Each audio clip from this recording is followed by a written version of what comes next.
Get ready for some common sense clarity and solutions from your hosts, Paul Haarman and Ricky Neer. Hello, everyone. This is Paul Haarman, one of your hosts. I'm a financial coach and strategist with the Renaissance Companies. And as always, our businesses are local and our show is live. You're listening to The Shift Economy. My beautiful co-host is not with us today, so this is where everyone's supposed to say, "Ah." We miss you, Ricky. Ricky, we miss you. I don't know if she's actually listening. She's out in San Francisco with a very dynamic guest that we actually had on the last time we were on with Marcia Weeder. So spoke to her this morning. She told me she had a lot of breakthroughs, and it made me feel jealous. I kind of wanted to be there, but the show must go on. Yes. And I have to throw this in because it's just been bugging me. And that is last week we were preempted, which means basically bumped on account of the Aggies for a football game. How dare they? Oh. Hey, this is Longhorn territory, babies. So I can say boo Aggies. I'm sorry. Anyway, in any event, however, what we do have is we have three very powerful guests in the studio today. We have the award winner of the Fearless Woman Award, Miss Jean Backus, Carpenter Backus, rather, let me correct myself. She's also the author of a book called The Naked Accountant. In fact, she's holding it up in front of me, and I don't know if you want to add a little bit about it, but she has this habit of sticking $2 bills. Is it $2 bills that you put in? It is, $2 bills. And she puts finders keepers. So if you ever see one of these books around there and you get it, well, there you go. That's kind of cool. Well, the $2 bill is actually the bookmark, and it has my blog stamped on it. And that's nakedaccountant.com. And people say, oh, you're defacing money. And I actually did research on this, and I'm actually not defacing it. I'm adding to it. And unless you're trying to change the denomination of the money or the value of the money, then it's okay. You know what? Spoken like a true entrepreneur. But also in the studios, we have Anna Robles Cummins, who is, as far as I'm concerned, she is one of the biggest sensations in network marketing. She is in the top 10, not only, nationally, but also internationally. And we also have our wellness and business luminary, Miss Lucinda Datras, back in the studio. So welcome, ladies. Woohoo! Thank you for having me. Good to be here. Yes. Absolutely. And once again, I am completely surrounded by estrogen, so this will be interesting. So I have a funny feeling I probably won't get in a word in edgewise, which is why I'm trying to dominate as much as I can for the moment. I'm thinking that's not going to happen, Paul. I'm not worried about you holding your own. Okay. Well, Me either. This is estrogen and rebels. Yeah. What are you, rebels. Are you telling me I talk too much? No. You never say that. Gina, I didn't hear that. Gina, I used to like you. What happened? I don't know. All right, enough of the playing around. Here's an interesting topic that I wanted to see if we can take the direction of our show today, and that is really more economic and financial in nature. And the reason I thought it would be very interesting is that we have three very diverse backgrounds here. We have someone who's in network marketing, new business opportunities. So we can talk about how the economy has affected and motivated you, Anna, to actually, dive into that business. In fact, I'd love to hear about your husband's new endeavor also, because again, the shift that we're going through is inspiring a lot of people. Yes, absolutely. So, and again, that's only if you choose to be inspired. Otherwise, other people feel like it's all doom and gloom, but, hey, that's their fault. So we're going to be a little rebellious there. Jean's got an extensive background. You had a very, very successful accounting firm. I believe it's still there. You just kind of backed off a little bit and having fun now. That's right. And Lucinda, is, again, a wellness guru. She's making sure that I stay healthy. I'm doing the best I can. Yay. But, and again, that it's all relative. People almost wonder, what's that have to do with finances? It has everything to do with finances. So before we jump in, Jean, I asked you out in the hallway if you wouldn't mind going over the cycle. It's based on a book called Generations. And the presentation was created by Roy Williams, who is behind the Wizard Academy. And what he says is that there are 40-year cycles, and there are two cycles, each 40 years. One is the civic cycle, and one is the idealist cycle. And the idealist cycle actually started in 1962, and it ended in 2002. And the idealist cycle is when it's all about me. And you can typically see when these cycles are changing through literature and through music. And so now here we are in the civic cycle when we're in this together. And you can see it. Obama, the president we elected, you can see it in the tax code. You can see it in music, in communities. And now we are 8 years into the civic cycle. And so Are there any statistics or parameters that say like when we actually get momentum and when things are we're going to start feeling big shifts, or do you feel like that's already happening? Are we already feeling big shifts, or are we just gearing up? I would say we are all experiencing big shifts in many ways. One way in particular, and it's not the best way, is fear and suffering and what's happening in the economy. And it's just my belief that we get addicted to suffering. It's sort of our last addiction. When we get rid of the alcohol, we get rid of the drugs, we get rid of the eating our feelings. The last one that's left is addiction to suffering. And that's what I'm seeing in the world because of the downturn of the economy. It's created a lot of fear, and people were not prepared. It's really interesting because I find that the comment about fear being an addiction, it sounds so counterintuitive if you think about it. It's like, who would want to be addicted to that? But yet, people do. Who wants to be addicted to anything? Well, some things. No, I'm only kidding. Well, fear is false evidence appearing real. Yeah. It's an acronym for false evidence appearing real. Okay. What are those three? And again, not to start getting a little too heady, but and a couple of things. Number one, disclaimer: when you mentioned Obama, we're not political. We're not advocating any one particular political affiliation. I just want to make sure that we stay very politically neutral because I don't want to get people up in arms. There's some people that are diehard Republican, Democratic, whatever. I'm Capricorn. Oh, you're a Capricorn. My wife would love you. You march to the beat of your own drum. Nikki, yes. So, in any event, that's one of the things that I did want to put out there. But again, at the risk of sounding a little heady, you were mentioning that you're reading one of Eckhart Tolle's books, which some people find very profound. Other people sit there scratching their head trying to wonder what the heck this guy's talking about.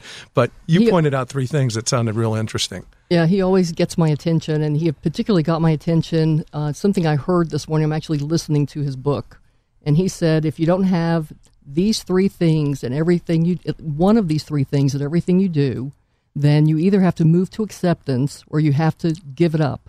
And these three things are joy, enthusiasm, or acceptance. Joy, enthusiasm, or acceptance. So you look at the things that you're doing, and then you do a little internal search of, okay, am I enjoying this? No. Am I enthusiastic about it? No. Am I accepting it? No. So where are you? Well, you're probably depressed. Addicted to fear. Or you're suffering. You're suffering in some way.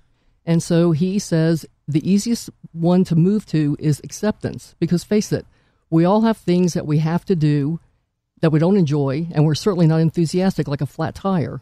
But we can accept that this is what's in my life right now, and you can be present, focus on it, and do it. And you know what? Many times that turns into fun. Many times that's what creates opportunities. Because in your mind, you're not trying to get to the end. You are present. And when you're present, that equals quality, and you care.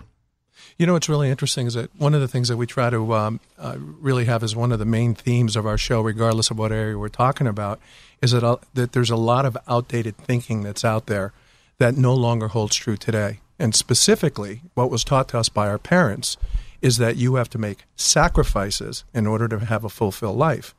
And what we're starting to find out that's really not the case. And I think what you just brought up kind of amplifies that somewhat. Yeah, I agree. I think it's not about sacrifice, it's about rewards.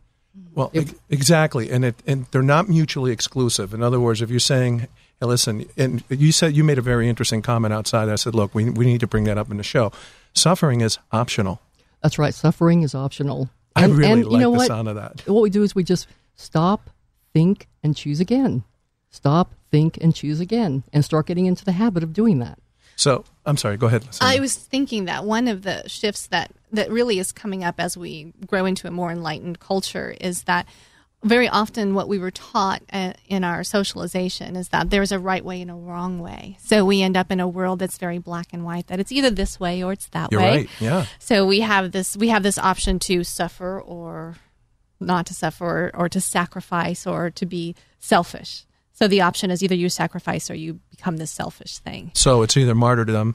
Yeah, exactly. And there really is another option. And that option is that we get to be really creative and sort of dig into our own authenticity and our own integrity and figure out how we can really do both. Like, how can we serve our families and serve ourselves and serve our communities at the same time? That it really isn't an either-or proposition, that there is a way to create this amazing life that is absolutely in integrity and incorporates all this wonderful stuff that, if we stepped back 20 or 30 years, that it wouldn't have even been possible. It would have been outside the realm of possibility. Well, I'll tell you what, occupational hazard, I want to talk about retirement. Now, I'll tell you, now you're saying, okay, what's retirement have to do with retirement? Well, it actually is, because of the way we were taught to believe. Because if you think back, when my parents, again, at the risk of being redundant, when I've said in the past, that old formula of go to school, get a great education. Once you get a good education, you can get a good job. Once you get a good job, you can buy a house. You want to pay it off as quick as possible. Then you have the company pension that's going to take care of you, subsidized by a little Social Security. And then you can enjoy your golden years. Now, let me tell you, I'm not saying that was wrong. That was right for its time, but times have evolved and they've changed completely. So hence why we say, okay, the myths or its outdated traditional thinking just no longer works anymore. One thing that I think it's really important to point out is that retirement back then was, all right, so I quit working. I have enough money so I can enjoy my golden years. When I'm in my 60s, do you know what life expectancy was back then? Actuary tables? 62. No, it was a little higher.